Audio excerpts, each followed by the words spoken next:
Hello viewers, నేత్ర ఛానల్కు స్వాగతం. మీరు థంబ్నెయిల్ చూసి ఉంటారు. ఇలాంటి విషయాలు చెప్పడానికి నాకే మనసు పట్టలేదు, కానీ చెప్పక తప్పట్లేదు. ఈ యువకులు ఇంత ఘోరంగా, ఇంత అమానవీయంగా ప్రవర్తించడం అనేది ఇది కరెక్ట్, సరైన ఉద్దేశం కాదు. చెప్పకపోతే కూడా ఇంకా కొంతమంది కూడా ఇలా తయారవుతారు. వాళ్ళ జీవితాలను కూడా జైలు పాలు కావడానికి అవకాశాలు మీకు మీరే చేసుకుంటున్నారనేది ముఖ్యంగా యువకులు తెలుసుకోవాల్సిన అవసరం ఉన్నది కాబట్టి నేను వీడియో చేస్తున్నాను. ఈ కౌమార దశ అనేది చాలా చాలా తల్లిదండ్రులు కాపాడుకోవాల్సిన అవసరం అనేది ఉంటుంది. ఎందుకంటే వాళ్ళు తెలిసి తెలియని వయసులో ఒక ఆకర్షించబడి ఇలాంటి తప్పులు చేస్తుంటారు. ఇది ఏదో పెద్ద కరడుగట్టిన నేరగాళ్ళు కాదు, హంతకులు కాదు, రౌడీలు కాదు, సామాన్యంగా చదువుకునే విద్యార్థులు. ఇది అసలు ఈ సంఘటన అనేది ఇప్పుడు మేము తమిళలో చూసిన విధంగా చూసుకుంటే, ఇన్స్టాగ్రామ్లో ఒక 10 చదువుతున్న అమ్మాయి ఒక అబ్బాయికి పరిచయం కావడం జరిగింది. ఆ పరిచయం కాస్త ముఖాముఖి కాల్ చేసుకోవడం, ముఖాముఖి మాట్లాడుకోవడం దాకా రావడం జరిగింది. అది కాస్త ప్రేమ. ఆ ప్రేమ అనేది దరిద్రం. ఆ దరిద్రాన్ని నేను చెప్పుకోవడం నాకు మంచిగా నచ్చట్లేదు. ఆ ప్రేమకు ఆకర్షితులయ్యి ఆ అమ్మాయి ఈ అబ్బాయి ఒక ఏకాంత ప్రదేశంలో కలవడం జరిగింది. ఆ అబ్బాయి ఈ అమ్మాయికి ఏదేదో ఫోటోలు, వీడియోలు చూపించరాని విధంగా చూపించి ఆ అమ్మాయిని టెంప్ట్ చేయడం జరిగింది. ఆ తర్వాత ఆ అమ్మాయి మీద అత్యాచారం కూడా చేయడం జరిగింది. ఇది 2 సంవత్సరాలుగా జరుగుతున్న విషయం. ఇప్పుడు ఆ అమ్మాయి 12వ తరగతి చదువుతుంది. ఇది 10వ తరగతి నుంచి వెళ్ళే ఈ విధంగా జరుగుతున్నట్టుగా తెలుపడం.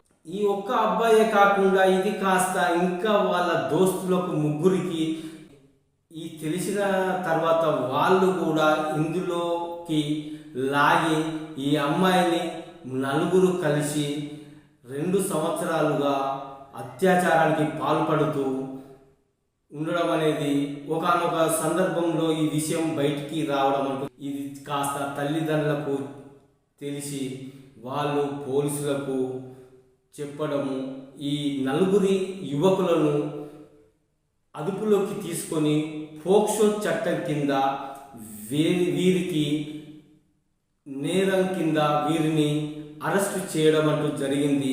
వీళ్ళ లైఫ్ ఇప్పటితో ముగిసింది అని మనం చెప్పుకోవచ్చు. ఇక్కడ అమ్మాయి ఎంత కిరాతకంగా, అమానవీయంగా ఈ సంఘటనను ఎదుర్కొన్నదో అనేది కూడా ముఖ్యంగా గమనించవచ్చు.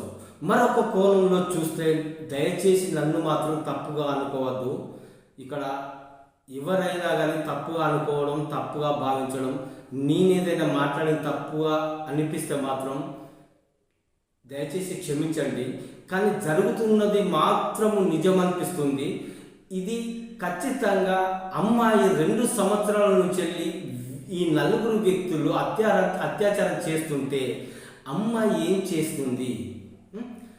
ఫస్ట్ సారే వ్యతిరేకించి ఆ అబ్బాయి నుంచి వెళ్ళిపోవడమో, లేకపోతే తర్వాత తర్వాత పోయి తల్లిదండ్రులకు తెలపడము అంటూ జరగాలి కదా. 2 సంవత్సరాల నుంచి అమ్మాయి నరకం అనుభవించింది అనుకోవాలా, మరొక విధంగా అనుకోవాలనేది నేను ప్రజలకే వదిలేస్తున్నాను. మీరు కూడా ఒక్కసారి ఆలోచించండి.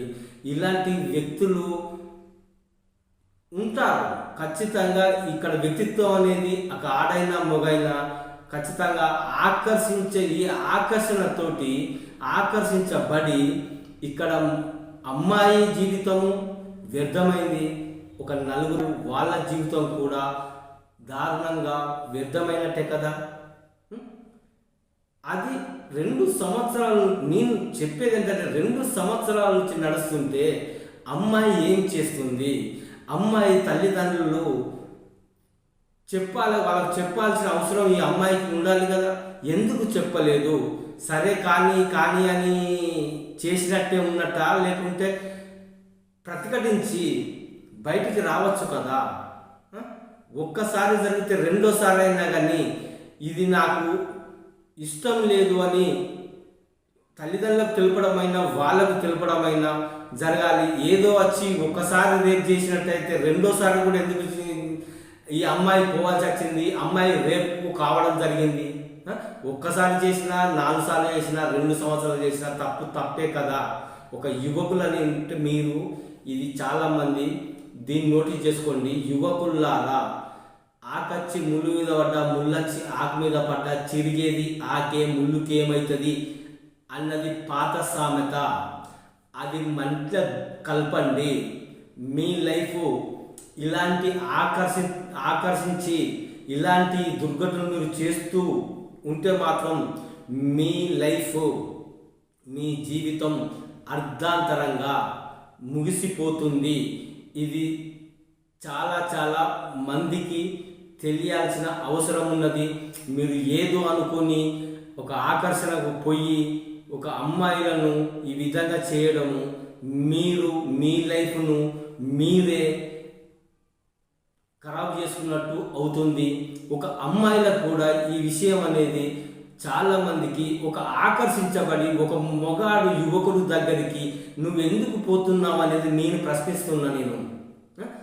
నువ్వు ఆకర్షించబడిపోతున్నావా, నీకు కావాలనుకుంటేనే నువ్వు వెళ్తున్నావా అనేది నువ్వు జాగ్రత్తగా నువ్వు ఆలోచించుకోవాల్సిన విషయము ఇది. ఏదో ఎవడో తెలియని వ్యక్తి దగ్గరికి నువ్వు వెళ్ళడము, ఆడ వెళ్ళిన కాడ ఏదో జరగడము, అది నీ ఉద్దేశం లేకుండా జరిగిందా, ఉద్దేశం ఉండి జరిగిందా అనేది కూడా ఇక్కడ రెండో కోణంలో మనం మరో కోణంలో ఆలోచించుకోవాల్సిన అవసరం ఉన్నది. నీ జీవితం నువ్వు నాశనం కావడమే కాక మిగతా నలుగురి జీవితాన్ని నువ్వు నాశనం చేసిన దానివి ఖచ్చితంగా ఈరోజు నువ్వు అయినావు కదా. ఏం అసలు మాట్లాడుకోవడం లేదు. 2 సంవత్సరాల నుంచి వెళ్ళి గడుస్తుంటే నువ్వు మతి స్థిమితం లేని దాని వాళ్ళు. నేను ఒకటే అడుగుతున్నా, నీకు మతి స్థిమితము ఉన్నదా లేదా?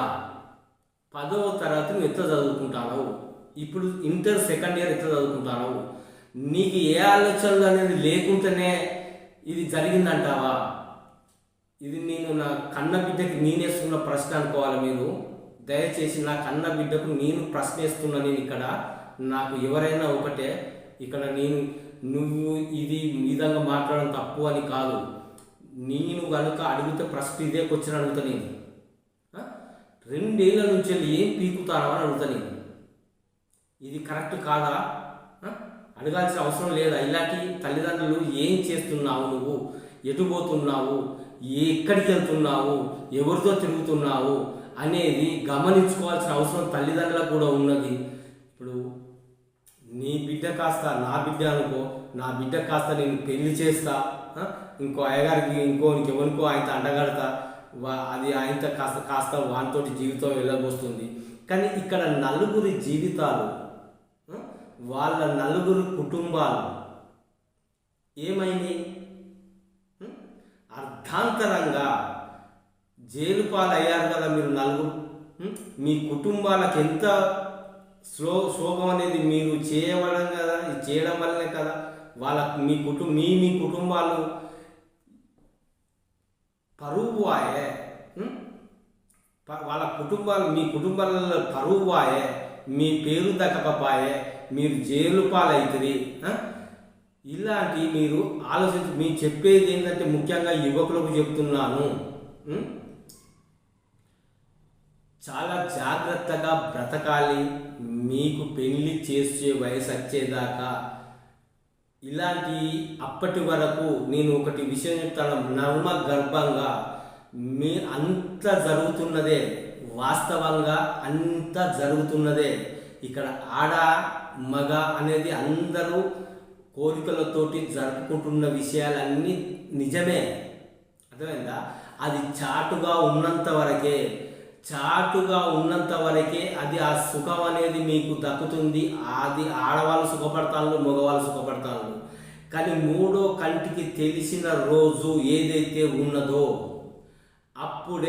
అప్పటికి ఆ రోజు అదే ఫస్ట్ టైము మీరేదో నన్ను చేశారని మొత్తుకోవడం అంటూ జరుగుతుంది. ఇక్కడ ఆడవాళ్ళు చాలా మైండ్ సెట్ చాలా పెంపున్నది. ఇక్కడ మీరు అర్థం చేసుకోవాల్సిన విషయం ఏంటంటే ఈ 2 సంవత్సరాల నుంచి జరిగిందంతా పక్క పెట్టండి.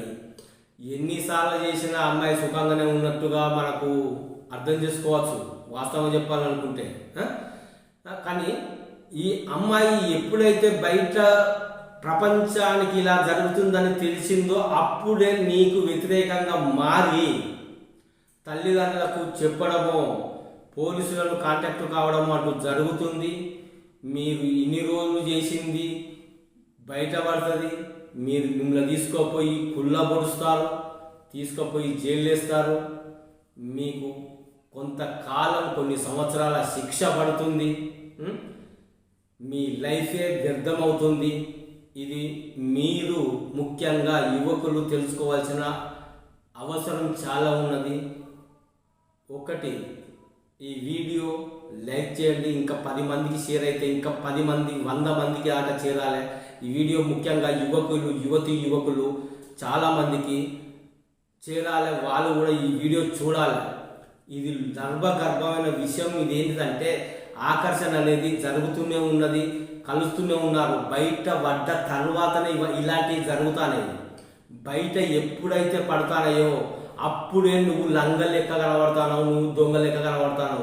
అదివారదాకా నిన్ను అమ్మాయి నస్తాంది, అమ్మాయి నిన్ను నస్తాంది, నువ్వు అమ్మాయిని నస్తాను. అప్పటిదాకా ఏమీ లేదు, అంత సవ్యంగానే జరుగుతుంది. వాస్తవంగా చెప్పాలంటే అంత సవ్యంగానే జరుగుతుంది. జరిగేదంతా జరుగుతూనే ఉన్నది. ఇది కాస్త బయటపడ్డప్పుడు మీ లైఫ్ క్లోజ్. Okay, right.